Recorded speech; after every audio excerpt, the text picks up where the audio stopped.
Let's move into this one. It's a mystery violin. All we have inside of it is a repair date label of 1894 and a Strad copy.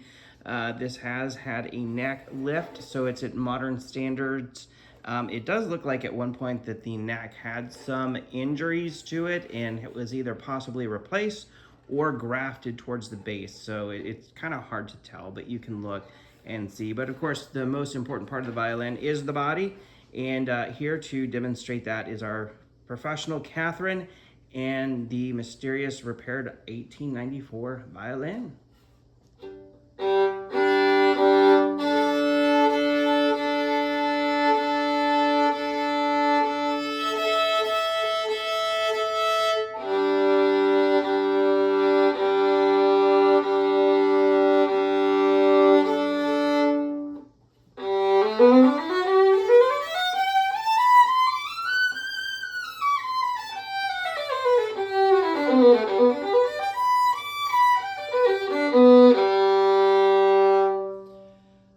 I really like this one, you guys. It sounds so nice. It's beautiful. It's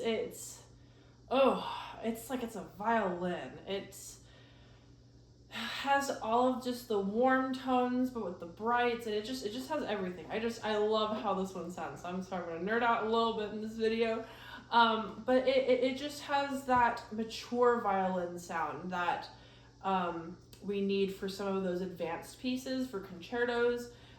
It's just very, very clear. The notes are clean and clear, and I'll demonstrate with some snippets of the Baroque Violin Concerto.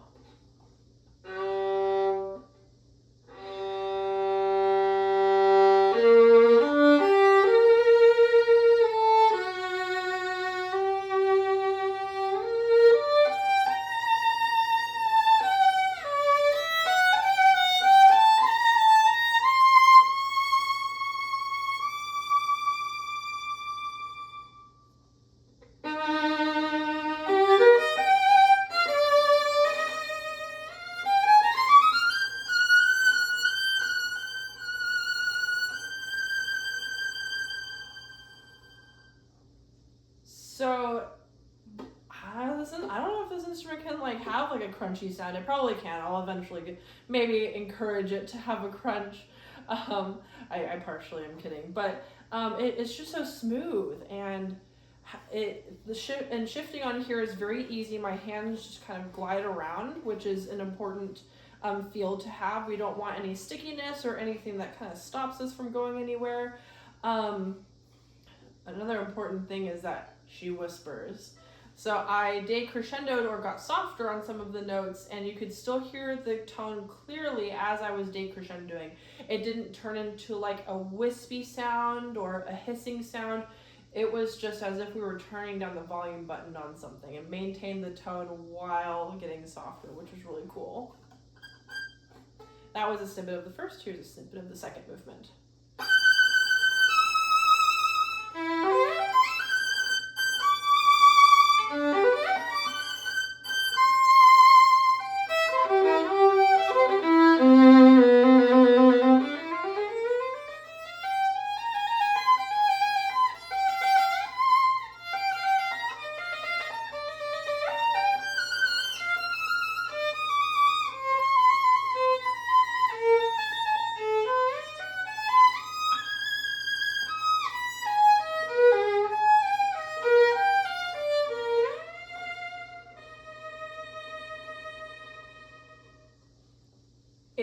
She even whispers up in the high register of even the lower strings, which is so nice. It's so nice. It gives you such a range of colors to have whenever you're shaping and polishing a piece.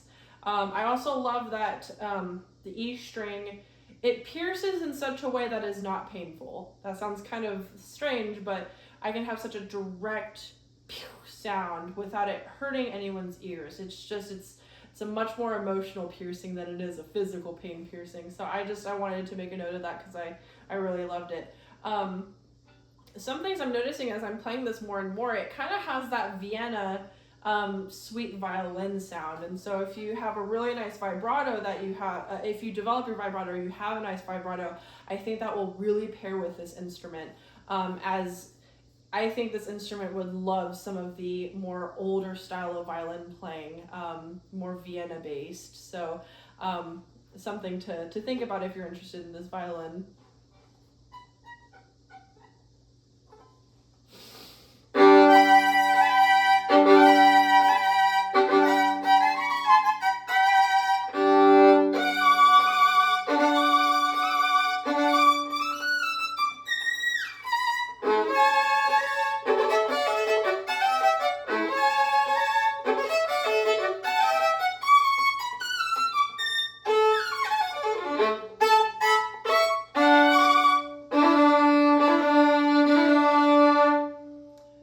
I need to go home and practice that piece, but it handled that piece very well. Of course, if I practice a little bit more, I think it'll handle it even better. But already the double stops were very easy to play on this, and it was able to capture some of the sounds that I was wanting to have, which is the powerful, much more extroverted sound that I was aiming for. And from what I could tell, the double stops really filled the space. It projects very well and has a lovely resonance. This is, I would say this is definitely an advanced instrument. I can just hear some of the concertos, some of my favorite concertos. I can just hear it being played on this instrument. So if you're an advanced musician, I think this is the instrument for you. It's beautiful. It's a beautiful one. Absolutely, you're right on the projection. So there's very few violins that I will say this about, but it sounded like there was a literal symphony inside this one violin. I can't believe that so much different notes and tones can come out of just one person playing one violin. So you're right on the mature sound. Turning up the volume, it was crazy. When you were playing the G, and then, it was soft and then got louder, and I don't even know how to describe it. It just jumped up and it filled this room. So there's no way you could escape the sound of this, but in a good way. So I will stop my ramblings. I hope the microphone picked this up. And Catherine, once again, I am just utterly impressed. Wonderful playing and great job. You violin maker, whoever you are in history, bravo, and play on, my friends.